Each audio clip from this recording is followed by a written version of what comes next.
Whakalawhalahi atu kia mutolu osi. Ko hingoa haku ko Lexien Kulasea Ryan. Ni matau haku he mui. Hawau he maanga an fualahi mo Whinione haku puatua.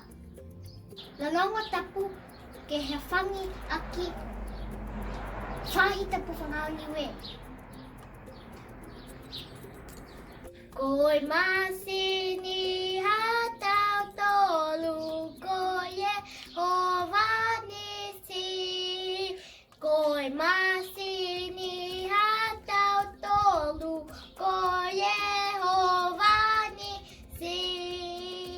Ke tau se malolo, ke tau se malolo, ki mua he tau fi kahokoma ya sata ni moi ha na tau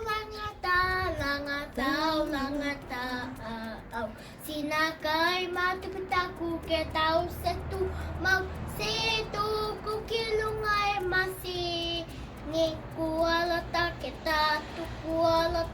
tatu e masini ke lango matai moi fa kama fola la la ta ha ke lolongo yo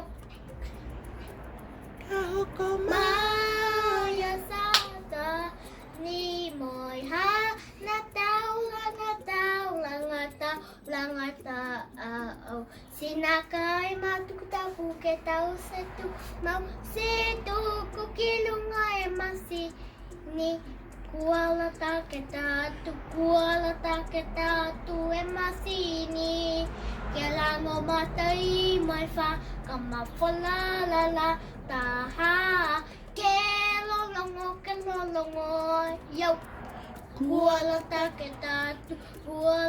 ke tatu e masini ke lango matai mai fa kama fola la la ta ha ke lolongo yo toki ofa nia mokoina e wangahau ni we manuina wahi tapu wangahau ni we